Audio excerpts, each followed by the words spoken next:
Hi and welcome to another episode of the Sales Mindset TV show. I'm Chris Edwards and I'm here with Steve Knapp. Yeah, hi Chris, hi everybody. I think by now they probably know who we are. Well, hopefully we're getting new people watching. Yeah, true. Yeah. If you are new to this, please, once you finish this, do go back and watch the other videos. You can find them on our Facebook channel and our YouTube channel, or Steve's YouTube channel. Yeah. So do go back and have a look. But this week we are talking about using your sales pipeline to prioritize your sales activity. Yep. Okay, first of all, let's start with the question we get asked the most. What is SpankUp? What is SpankUp? Yeah, and don't start thinking anything other than it's good. Okay. SpankUp. It's actually the sales process that I use and have used through 30 years of selling, and I still find it incredibly relevant to today. Because if I'm right, first of all, you actually designed this for Shell. That's right. International when you were over in. I did. Yeah. I did. When you were over in China, was it? No, this is South Africa. South Africa. Yeah.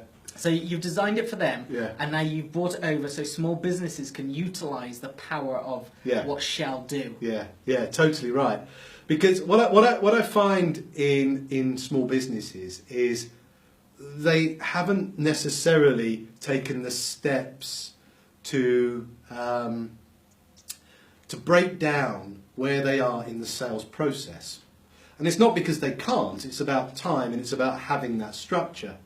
So what was applicable for a big company like Shell is equally as applicable for smaller companies. And it's about knowing that there are steps in your sales process.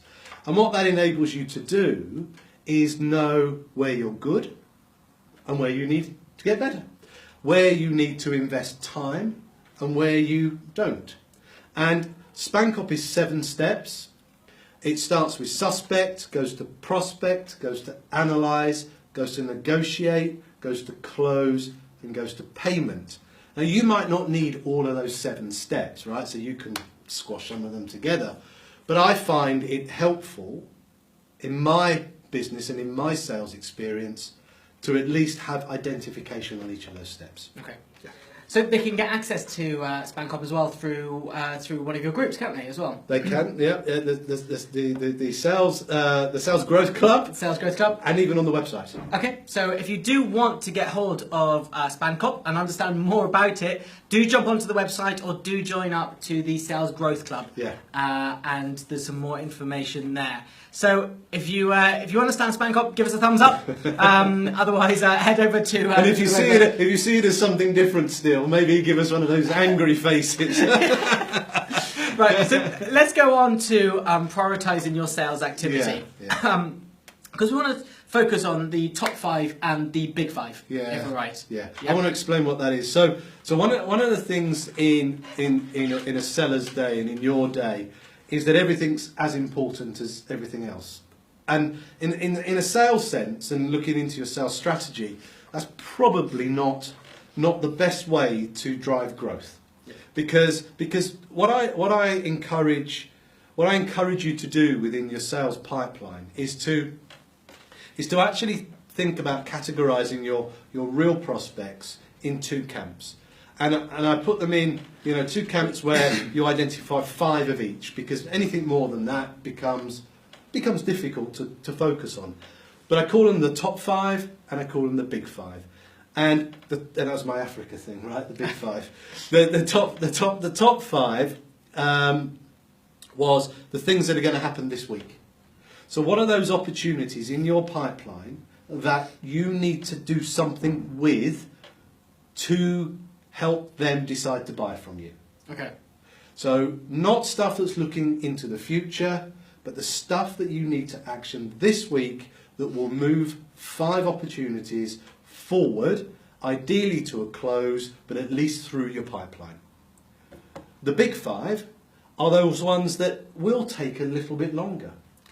They are likely to be a bit bigger normally, probably a bit more valuable, maybe even, if we dare use the word, a bit more strategic, but actually the ones that you have to invest your time on, but they're not going to drop this week. So it's almost about clearing in your mind that your mindset is there, that you've got things that you're going to push over the line, and things you're going to nurture along. So top 5 and big 5. Yeah. Now this is really the first week in which we've started talking about a sales pipeline. Yeah. So there's probably a lot of people out there who are a little bit confused even what this may be. Yeah. But we have got visuals out on the Facebook page and the Instagram page in which they can see. But how will people know the difference between what's going to be a top 5 and a big 5? Yeah. How would they prioritise that within their pipeline? Well, so I mean, it's a good question, and I guess a lot of mine has come through just experience, but actually putting a process behind it. I always like to look at what's in my sales pipeline in detail, right? So we've spoken a little bit about the value, or we will be talking a little bit about the value of pre-call planning, and a little bit about the value of post-call, documenting post-call. And what that starts to bring you is that starts to bring you intelligence around opportunities. And you know, if you are then using that information by each of the opportunities you have in your sales pipeline, you know, I just simply tag them with a colour. I have a red for top 5 and I have a blue for big 5.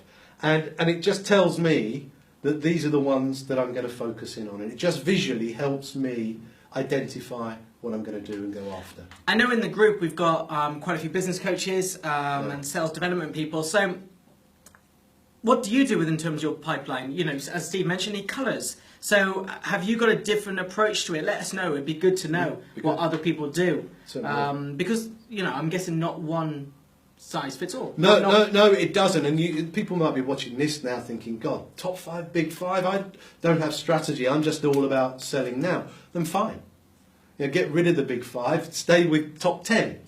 But you can't have a top 100. Because I suppose that comes down to something that people really must consider as well, and that's like feast and famine, isn't it? Well, that's the point, right? And that's why I see it as a very, very significant part in a sales business. That you know, we have all had times where, you know, because we've worked hard, because our plan is right, because we're out networking, we're that leading voice, all of those things we've spoken about, that weeks go well, months go well. And actually one of the things that this drives, this distinction between the two, is a discipline that actually says what's coming in the future will eventually be my top 5. Yeah. So it helps you build in a cadence to your sales activity, that you're not sat there after a month of having a wonderful time saying, well, this is just a fallow month for me. This is just the month where I had a good one last month. Because the idea behind pipeline management is to sort of iron out those peaks and troughs as best you can by ensuring that your sales activity matches the health of your sales pipeline. So this pipeline that they need to do, do they just draw it, or is it best to use a CRM system? Or? Well, a CRM system is magic, right? Yeah. First prize for a CRM system, because you can keep all of your customer information in it. Yeah. You know, and today you can get lots of free trials, right? So you can do that. But one of the values in them is you can keep all your customer records, you can keep documented history, your quotes. You know, they are really good. But you don't need to have one. Because this is back in the day, and anybody that's from Shell that may be watching this, you might remember, we started SpankUp on an Excel spreadsheet, right? It's as effective as long as your rigour and discipline is there. CRM is prize 1, but don't let that be a reason for you not to have a sales pipeline. You know, I shot a training video this morning and I drew it on my whiteboard. Right? It doesn't have to be a technology-led solution. So what we've just learned is that Shell, one of the biggest companies in the world, uses Excel. Used. Okay. Used. Now it uses Salesforce.com, I think.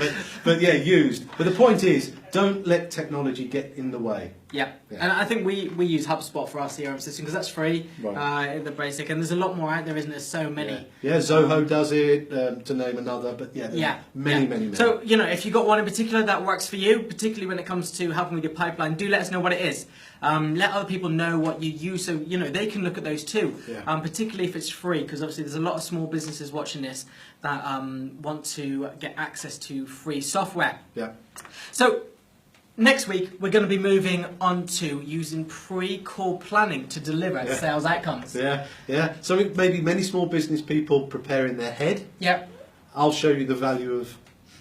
I think we talked about this sometime last year, haven't we? It's been a while since we actually talked about pre-call planning. It is, yeah. So it's going to be interesting to go back to that. That's true. Yes, we did. if you can remember us talking about it. So so if you want to learn more about pre-call planning to deliver sales outcomes, and we're going to cover gatekeepers again.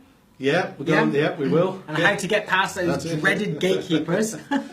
Do tune in next week. If you've liked what you heard today, do give us a thumbs up or hearts. If you haven't, even let us know. We do like to know how to improve these videos. You can catch us on Facebook, catch Steve on LinkedIn, and you can catch us on YouTube and Twitter and even Instagram. Look forward to seeing you all next week. Thank you very much. See you. Bye.